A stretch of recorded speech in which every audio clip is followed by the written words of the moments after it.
दोस्तों, जापान के Okinawa island में ऐसे लोग पाए जाते हैं जो 100 साल से भी लंबी उम्र जीते हैं। वैज्ञानिकों ने उन पर शोध किया और पाया कि उनका जिंदगी जीने का तरीका अलग है। इस ऑडियो बुक में 5 टेक्निक्स बताई गई हैं जिन्हें ओकिनावा के लोग यूज करते हैं। आप भी इन्हें पढ़कर उनका इस्तेमाल करना सीख सकते हैं तथा एक लंबी और खुशहाल जिंदगी जी सकते हैं। एक ikigai, reason of living. Ikigai का मतलब है लाइफ में आपका पैशन। उसी पैशन को आप जब अपना प्रोफेशन बना लेते हैं तो आपकी लाइफ बहुत ही खुशी से कटने लगती है। जापान के लोग सारी उम्र अपना इकिगाई ढूंढते रहते हैं, फिर मिल जाने पर उसी में जुट जाते हैं। इससे उन्हें कोई स्ट्रेस नहीं होता और वे लंबी जिंदगी जीते हैं। बहुत से लोग लाइफ में जबरदस्ती की जॉब कर रहे हैं, इसलिए बहुत से लोग अपनी जॉब में खुश नहीं होते। मान लीजिए कोई आदमी अपने पेरेंट्स के प्रेशर की वजह से डॉक्टर बन जाता है, लेकिन उसका असली पैशन फिल्म डायरेक्ट करना था, तो ऐसे में वो सारी जिंदगी अंदर से दुखी रहेगा। सारे रिश्तेदार और समाज उसका गुणगान करेंगे, लेकिन वो खुद से संतुष्ट नहीं होगा। इसलिए इकिगाई ढूंढकर उसे ही अपना प्रोफेशन बनाना चाहिए। लेकिन यह इतना आसान भी नहीं है। इस किताब में अपना इकिगाई ढूंढने की तकनीक बताई है। इसके 4 स्टेप्स हैं। आई वॉट यू लव। सबसे पहले ये देखें कि आप किस चीज से प्यार करते हैं। ऐसा कौन सा काम है जिसे करते हुए आप घंटों बिता सकते हैं। उसे करने में आपको बहुत मजा आता है और आपको टाइम का पता भी नहीं चलता। ये कुछ भी हो सकता है: गार्डनिंग, पेंटिंग, घर की सफाई, बच्चों को पढ़ना, कुकिंग, फोटोग्राफी, घूमना, कोडिंग आदि। To what are you good at. आप कौन सा काम बहुत अच्छे से कर सकते हैं। दूसरे स्टेप में यह देखिए कि ऐसा कौन सा काम है जिसे आप बहुत अच्छे से कर लेते हैं, जिसमें आप बहुत निपुण हो। क्या आप बहुत अच्छी चाय बना लेते हो, अच्छी सलाह देते हो, अच्छा मजाक कर लेते हो। यह बिल्कुल मायने नहीं रखता कि काम कितना छोटा है। बस यह देखिए आप एक्सपर्ट किस चीज में हो। 3 व्हाट द वर्ल्ड नीड्स। इसके बाद ये देखिए कि लोगों को किस चीज की जरूरत है। लोग आपको नहीं बता सकते, क्योंकि बहुत बार हमें ही पता नहीं होता कि हमें क्या चाहिए। इसका पता आपको खुद लगाना होगा, और यही सबसे मुश्किल काम है। हो सकता है किसी बिल्डिंग के लोगों को अच्छी चाय या खाना नहीं मिलता हो, किसी को एक नए ऐप से फायदा मिल सकता हो, कोई स्ट्रेस में जी रहा हो और उसे कोई अच्छी सलाह देने वाला चाहिए हो। स्टीव जॉब को लगा था कि लोगों को गाने सुनने के लिए एक अनोखा इंस्ट्रूमेंट चाहिए, और आईपॉड का जन्म हुआ। 4 what you can be paid for. चौथे स्टेप में यह पता लगाइए कि ऐसा कौन सा काम है जिसके लिए लोग आपको पैसे देने के लिए तैयार होंगे। तो दोस्तों, इन स्टेप्स का इस्तेमाल करके आप अपना इकिगाई, पैशन या रीजन ऑफ लिविंग ढूंढ सकते हैं। फिर वैसा ही प्रोफेशन चुनिए। इससे आप खुश भी रहेंगे और लंबी उम्र भी जी पाएंगे। 2 फ्लो वक्त आसानी से काटें। दोस्तों, अगर आप अपने हाथ को आग के ऊपर रखोगे तो आपको 1 मिनट भी घंटे जैसा लगेगा, लेकिन आप अपने क्रश या लवर के साथ बैठोगे तो घंटे भी मिनटों की तरह लगेंगे। बहुत सारे वक्त के पल भर में ही बीत जाने को ही फ्लो कहा गया है। इसका मतलब है आप ऐसा प्रोफेशन चुनें जिसमें आपको वक्त का पता ही न चले और मजा भी आए। आपको अपना काम बोझ नहीं लगेगा। यही आपका इकिगाई होगा। इसके विपरीत अगर आप अपनी पसंद का काम नहीं कर पाएंगे तो आपको टाइम नहीं बीतेगा और काम आपको बोझ लगेगा। इससे आप खुश भी नहीं रह पाएंगे। जापान के लोग जब अपना इकिगाई ढूंढ लेते हैं तो उसमें डूब जाते हैं। कोई झाड़ू भी लगाएगा तो इतनी शिद्दत से लगाएगा कि अपने काम को देखकर वह खुद ही खुश हो जाएगा और देखने वाला भी उसकी तारीफ करेगा।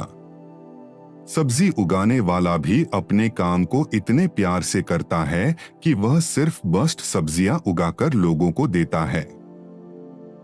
यही सीक्रेट जापान को एक सुपर पावर भी बनाता है, क्योंकि वहां का हर व्यक्ति अपने पैशन को प्रोफेशन बनाता है। जबरदस्ती का कोई काम नहीं करता। इससे हर नागरिक अपना बेस्ट से बेस्ट प्रोडक्ट देता है। 3. हरा हाचीबू कम खाना। तीसरी जापानीज तकनीक का नाम है हरा हाचीबू। इसका मतलब है कि खाना उतना ही खाना चाहिए जिससे आपका पेट 80% भर जाए। जापान के लोग कभी भी ओवर ईटिंग नहीं करते, इसलिए वहां जरा भी ओबेसिटी नहीं है। वे लोग स्लिम, ट्रिम और स्वस्थ रहते हैं। कम खाने से उनकी डाइजेस्टिव पावर बढ़ जाती है, जिससे वे भोजन को अच्छे से पचा लेते हैं। इसके साथ ही वे ऐसी डाइट लेते हैं जिसमें एंटीऑक्सीडेंट बहुत ज्यादा होते हैं। एंटीऑक्सीडेंट का बहुत बड़ा सोर्स ग्रीन टी है। जापान के लोग बहुत ज्यादा ग्रीन टी पीते हैं। एंटीऑक्सीडेंट हमारे डीएनए को डैमेज से बचाता है, जिसकी वजह से बुढ़ापा नहीं आता। ग्रीन टी के अलावा जापानीज लोग हर दिन 6 तरह के फल सब्जियां खाते हैं। 4. मोरिता थेरेपी स्ट्रेस को दूर रखें। जापानीज लोगों की लंबी उम्र का चौथा सीक्रेट है मोरिता थेरेपी। यह थेरेपी स्ट्रेस को दूर रखती है। दोस्तों, आज की भाग दौड़ की जिंदगी में इंसान तरह तरह के स्ट्रेस में जी रहा है। छोटे बच्चों को स्कूल और कॉलेज की पढ़ाई का स्ट्रेस, ग्रेजुएट्स को जॉब ढूंढने का स्ट्रेस, जॉब मिल जाए तो ऑफिस का स्ट्रेस, किसी को स्टार्ट अप या बिजनेस का स्ट्रेस। स्ट्रेस इंसान की उम्र को आधा कर देता है।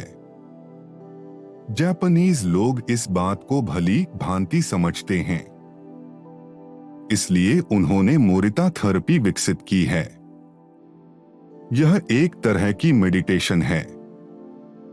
इसके लिए आप शांत होकर एक जगह बैठ जाएं, फिर आंखें बंद करके अपने दुख या इमोशंस को एक्सेप्ट करिए। इसके बाद पॉजिटिव चीजें सोचें। पॉजिटिव विचार आपके नेगेटिव विचारों को रिप्लेस कर देंगे। जैसे अगर आपका किसी से झगड़ा हो गया है तो यह सोचें, ठीक है, झगड़ा हो चुका है और इससे मेरा मूड खराब हो चुका है, लेकिन अब आगे मुझे इससे बचना है।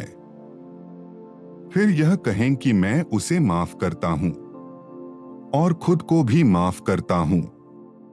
आगे से हम अच्छे दोस्तों की तरह रहेंगे। इस तरह पॉजिटिव बोलने से आपका स्ट्रेस दूर होगा। लेकिन अगर बदले की बातें सोचते रहेंगे तो वो स्ट्रेस कभी दूर नहीं होगा। आपकी रात की नींद भी उड़ जाएगी। आपको गुस्सा भी आता रहेगा। इससे आपकी आयु पर असर पड़ेगा। जापानीज लोग हर दिन मोरिता थेरेपी से दिन भर की गलत चीजों को एक्सेप्ट करके उन्हें माफ कर देते हैं। अगले दिन वे नए जिंदगी की शुरुआत करते हैं। इसलिए आप भी सोने से पहले यह तकनीक जरूर करें। इसके अलावा सबसे खुले दिल से मिलें, हंसकर बात करें, छोटी छोटी बातों का स्ट्रेस न लें। इसलिए दोस्तों, कुछ भी करके स्ट्रेस से हर हाल में दूर रहें। 5 रेडियो तैसो हमेशा चलते फिरते रहना।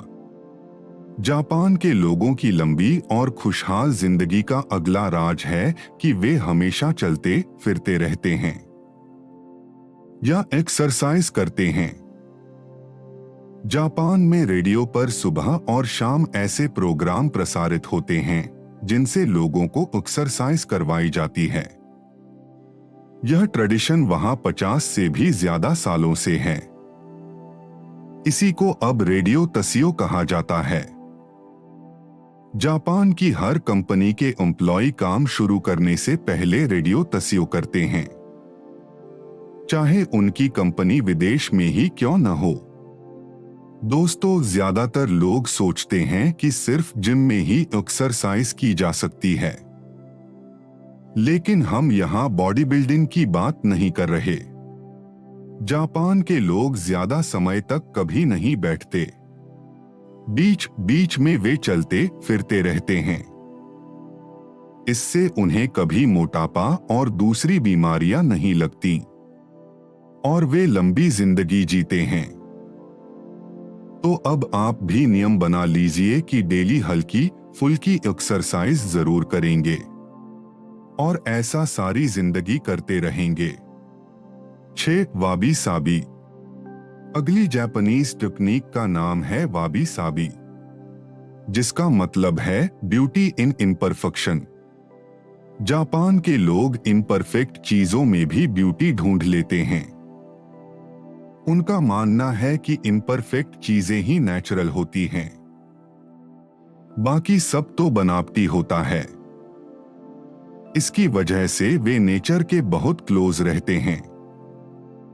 आपने सेलिब्रिटीज को तो देखा ही होगा, वे लोग मेकअप आदि करके कितने परफेक्ट लगते हैं, लेकिन अगर आप उन्हें बिना मेकअप या पर्दे के पीछे देखेंगे तो वे आपको आम इंसानों की तरह ही दिखेंगे।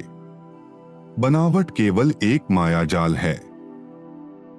इसलिए अगर आपको खुश रहना है तो बनावटी चीजों से दूर रहिए और नेचर के करीब, जैसे जापान के लोग रहते हैं।